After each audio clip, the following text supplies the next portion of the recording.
So, you're a freelancer. Maybe you are a freelance copywriter, chat closer, appointment setter, phone closer, social media manager, blog article writer, web developer, whatever it is. You're wondering, how should I price my services? How do I know how much is too much? How do I know how much is not enough? Excellent question, frankly, one of the most common questions that I get all the time.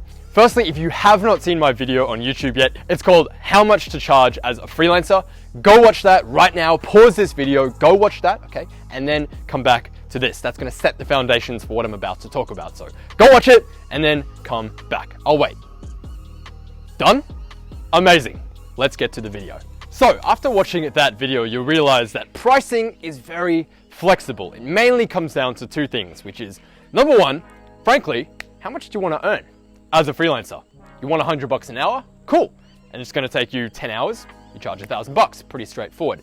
As long as the ROI is there and it makes sense for the client, then that is a totally reasonable price. I live by a rule that I personally call the 10x rule when it comes to price. No, once again, it has nothing to do with Grant Cardone.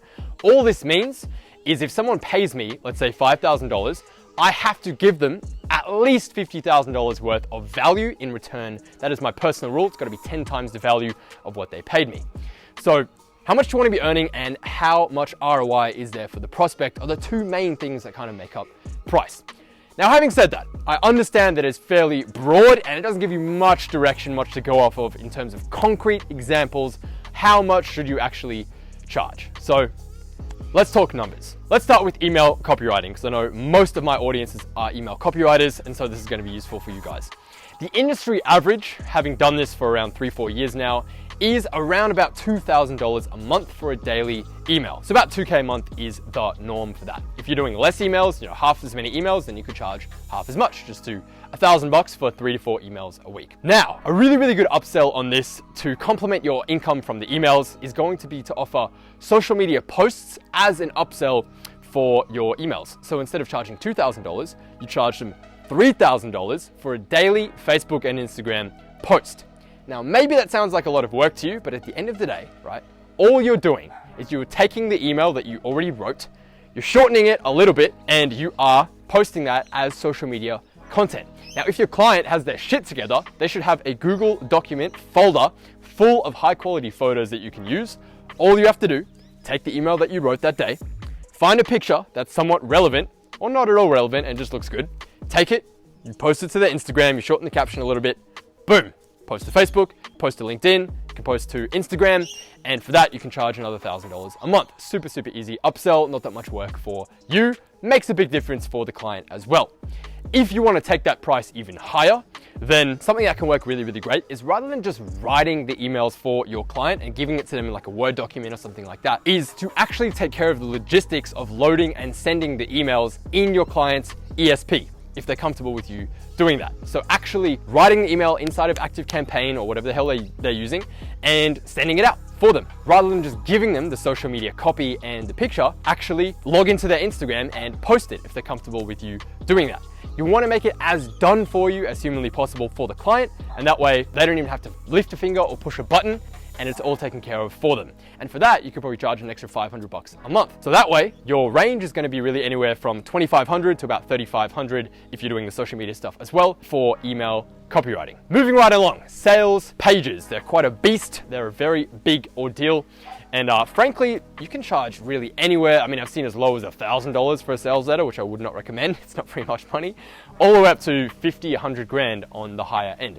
This really, really comes down to the type of caliber of client that you're working with, your personal experience, and the ROI that you're likely to deliver for them. Having said that, a sales page usually is about 40 pages of writing. It is quite a lot of work. A lot of research goes into it, of course, and you should charge accordingly. It is no small task. So the industry average that I've seen for sales pages is usually going to be about $5,000 plus a little slice of the commission, usually somewhere between 2 and 5% as well.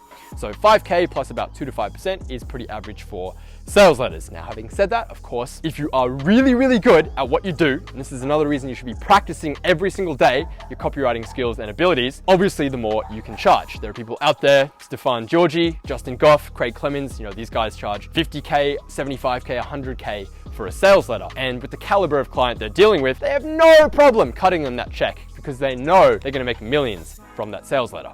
Moving right along, let's talk about social media management. We kind of covered this already, but pretty typical pricing for if you're offering Instagram posts, let's say a daily Instagram post as a service. Usually that's going to be anywhere from around $750 to $1,000 a month. Really easy upsell on that is to also post the same exact content to Facebook and to LinkedIn as well, and that way you can get away with charging maybe $1,000 instead of $750. And of course, on top of just posting, there's so many more aspects to social media that make for great upsells. So if you want to advise the client on what they should be doing with their stories, you want to advise them on what they should be doing with their lead gen, inbound DMs, outbound DMs, their chat closing, their sales messaging sequence, maybe even some community management stuff as well in terms of replying to comments and all that kind of thing. Then of course, all of those little things that take up more time, you can charge accordingly. So you can basically charge $1,500 or $2,000 to be their social media manager, posting for them, replying to comments, maybe handling engagement groups, inbound DMs. If you want to do outbound DMs as well, then really the sky's the limit with social media and how much you can charge depending on how much work that you want to deliver. That is going to segue us nicely into a very niche and unique but highly lucrative part of social media, and that is going to be a relatively new concept that I call chat closing. Now this is very similar to phone closing, except it's all done, as the name suggests, basically through chat or through email. You're going to be qualifying and closing leads into whatever product or service your clients are offering. Now usually because of chat closing, you're not getting on the phone. It's going to be at a price point around $3,000 or less is pretty typical for this. Usually for 5, 10 grand, 20 grand packages, that usually will require a phone call, or you'll see conversions really start to drop. But having said that, you can make a killing with chat closing. Now industry standard for this is going to be anywhere from 10% usually is the norm, to even 15-20% at the higher end is something that you can get away in commissions based on how much you sell. Chat closing is usually commission based only. Reason being, of course, is that you want the pricing structured so that you are incentivized to perform at the highest level possible. Meaning, if you do a really shit job and you don't close anyone, then the client doesn't have to pay you anything, which is totally fair enough. But if you are crushing it and you are in there 12 hours a day closing leads left and right, then you deserve to be paid accordingly. And really, the sky is the limit. I have a ton of clients and students that are making 10, 15, 20 grand a month, even more, as chat closes purely just on like 10-15% commission on everything that they sell. So 10% commission and no retainer is usually the norm for chat closing. However, I have seen people close deals up to 20, 30, 40, even 50% of everything that they close. So if you can negotiate a deal like that, you're doing pretty damn well. Now, another variation of chat closing, which doesn't involve you to actually close the sale at the end, but instead book a call, is something that we call appointment setting. Now this is very similar to chat closing, pretty much identical, and you're going to be qualifying people in the same exact way, qualifying inbound leads, should I say, not outbound. But the only difference is, rather than actually selling the product or service, usually a course for influencers and coaches and that kind of thing, you are actually going to be booking calls, and your client or their sales team is actually going to go ahead and close those calls for you. Now usually compensation for appointment setting is going to be a hybrid of retainer and commission. The reason being, of course, you want the commission aspect of it because it really is a performance-based kind of job. You're a lazy ass that just doesn't reply to anyone, you don't follow up, you're just frankly not very good, then you don't deserve to be paid that much. But at the same time, you have to realize that you are not in full control of the sales process like a chat closer would be, because the phone closer is ultimately going to determine who, closes and who doesn't close. So if you are a rock star and you're qualifying people, you're booking like 10 calls a day with qualified prospects, or the client maybe sucks ass, then you're just burning those leads. And that's kind of unfair to you because you're doing all this work, you're doing your job right, but if you were on commission only, you would be earning squat, you'd be earning nothing, which is why there's usually a retainer aspect attached to it as well. So typical compensation for an appointment setter is usually going to be anywhere from 5 to 10% commission on everything the salesperson closes, plus a retainer of usually somewhere between $1,000 and $1,500 a month, which again, if you do your job right, you're going to make the client so much more than what they're paying you, and it's a win-win-win for everyone involved. Another service that you might offer could be blog/article writing. Typical rates for this are usually about $100 to $200 per blog/article on the low end, up to about $400 to $500 per blog if you are good at what you do. Another service that you might offer could be ghostwriting. It's becoming a very common phenomenon lately, where a lot of these coaches and influential people out there understand the importance of having their own book, whether a business book or a biography or whatever it is. They understand the power and the positioning potential and the authority building potential of having their own book. But writing a book, from experience, I can tell you, takes a hell of a long time to do it properly. And so enter the ghostwriting freelancer service. It's becoming very popular lately among influencers and coaches and so on and so forth. I've seen prices from this range anywhere from 5K on the low end up to about $50,000 on the high end. Really depends on a lot of different things. Number one, like how long is the book, how much time and effort and energy and attention is going to go into it, how done for them is it, how much input do they need to have into the project as well, and how much of a hand are you going to have in marketing the book itself. If you're only going to write it for them and just give it to them and say, hey, there's your book, usually about 5 to 10 grand is pretty fair for that project. But if you are really going to like do all of the sales pages for them, landing pages, the ads and everything like that for them as well,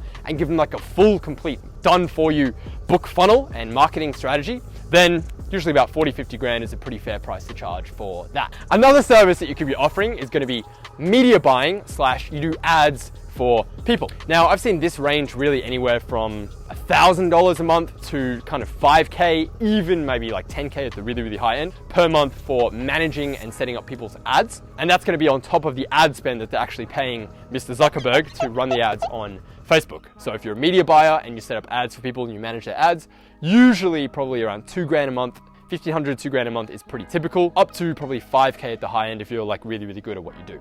Website design, maybe that is your niche. Now, honestly, when it comes to designing websites for people, this is a super broad kind of range of prices because you've got anyone from the VAs on Fiverr that will do it for like $5, $10 an hour and make kind of a, suboptimal website, to all the way at the high end. You have people that will take care of the copy, the design, the hosting, the web development side, the back end, front end stuff, the research, like all of it. And they, typically the ones that are good copywriters are going to charge the extra for the website design because frankly, that's where the money is at. And really the sky's the limit with that. I've seen people charge 2K, 5K, 10K for a website, even like 20K for a website in some circumstances. So really for a website, huge range. Just understand you are competing with people on Fiverr and Upwork who are frankly willing to do it for like a couple $100. So usually, unless you bring some type of competitive advantage, which is usually going to be under the form of design, video editing, or the copy of the website, then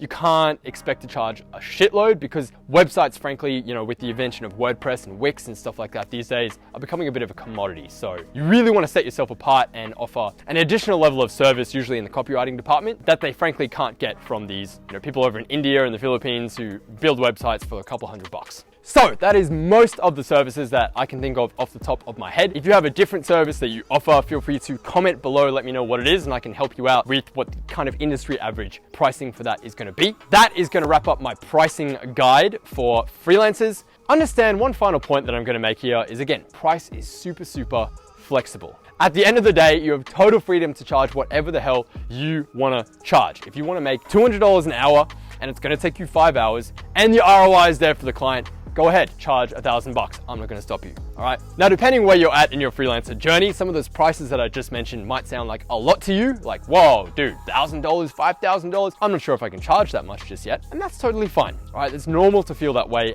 as a beginner. If you're not comfortable charging that level of pricing yet, you don't have to.